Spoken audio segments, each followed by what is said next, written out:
The city of Washington, D.C. is rapidly changing. New families are joining the city's population and new businesses are adding services and jobs. According to Sustainable D.C., Mayor Gray's sustainability plan works with an economic development plan, an affordable housing plan, and other complementary strategies to provide the most opportunities for D.C. residents. Washington, D.C. is a great place to live and work, but unemployment, poor health, and inequities potentially challenge a prosperous and healthy future. In the next 20 years, the mayor's sustainability plan will help to address these and other issues affecting residents, businesses, neighborhoods, and the natural environment.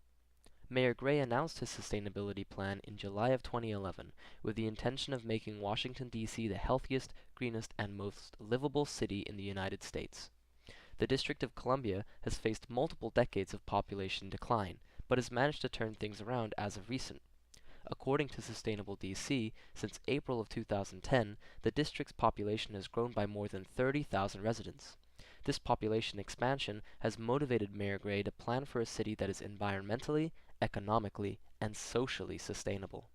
These goals can be met by making continued efforts to revitalize neighborhoods, expand transportation choices, better the population's health, restore rivers and parks, and improve the school system.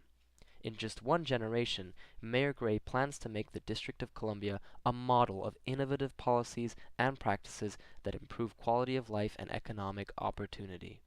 These sustainability goals stem from the district's recent population growth and the fact that this growth presents an opportunity to take a step in a positive direction, away from the historic gaps in education, income, housing, and access to transportation.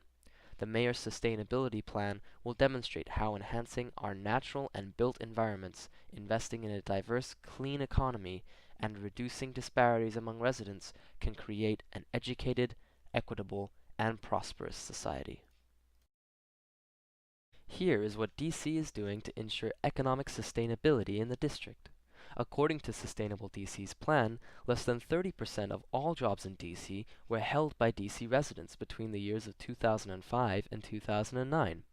Not to mention, 50% of jobs in DC require at least a bachelor's degree.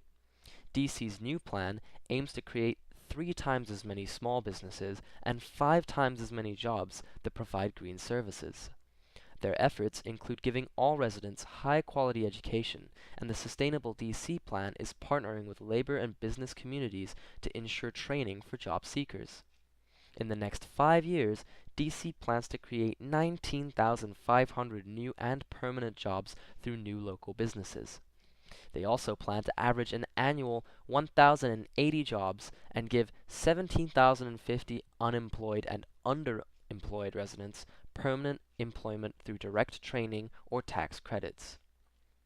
To address the area of social sustainability in DC, the Sustainable DC planning team interviewed members of different communities within the city. They learned that sustainability wasn't a well understood concept within the local community, but that the money saved, improved health, and stronger communities were extremely important to community members.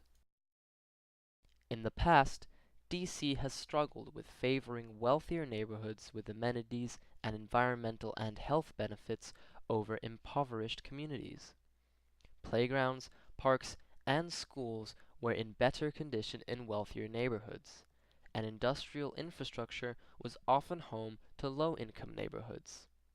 However, the new plan is working against that through local organizations and the involvement of educational and international institutions and programs.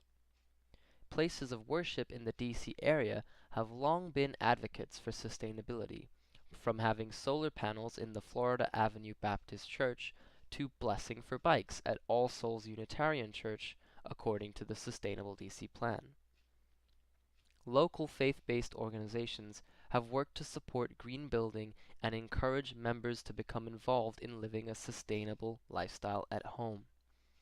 Regarding the involvement of educational institutions, in 2012, universities signed the District of Columbia Mayor's College and University Sustainability Pledge to address measures pertaining to green education, waste reduction, and monitoring and reporting progress. International institutions like the World Bank and more than 50 embassies pledged to partake in green constructions, operations, and communications by encouraging the local workforce to use the metro more often, and also by creating standards for green renovations. The plan is also optimistic about continuing outreach activities and dedicating visual aesthetics, community hubs, and websites that contribute to supporting green service. A major goal of the health and wellness section of the Sustainable DC plan is to inspire healthy, active lifestyles for all residents, regardless of income, ability, or employment. They plan to cut the obesity rate in half by 2032 by expanding public park and programming access and investing in a public health campaign to promote healthy lifestyles. According to the Office of Planning, DC has a green building and a climate branch to make sure that DC continues to stay at the forefront for affordable housing, green spaces, and by making plans for adapting to climate change. The Sustainable DC plan is clear and detailed in its effort to ensure environmental sustainability in the district. It is important to mention that the City of DC understands how significant a threat global climate change is towards the safety of current and future generations. As a result, DC has established many mitigation and adaptation policies to reduce greenhouse gas emissions and make the city more resilient to global climate change. One of the major culprits of greenhouse gas emissions is transportation, with 21% of DC's emissions coming from vehicles.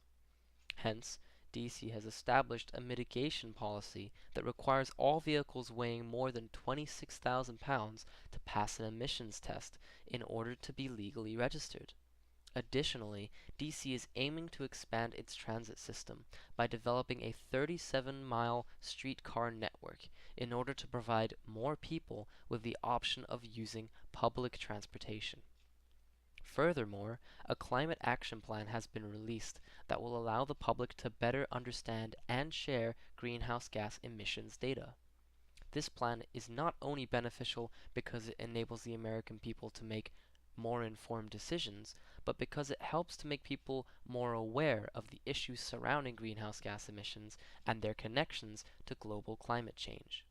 Ultimately, it is the people that must make more pro-environmental decisions if policies implemented throughout any scale of governance are going to be effective. America's heavy reliance and overuse of non-renewable energy sources is a primary contributor to high levels of greenhouse gas emissions. DC has implemented certain policies to make energy usage more efficient. For example, certain incentives have been established to encourage the owners of buildings to meet energy performance standards. The district will also require that building owners disclose any information regarding energy performance on a periodic basis. There has also been a push towards the usage of renewable energy sources.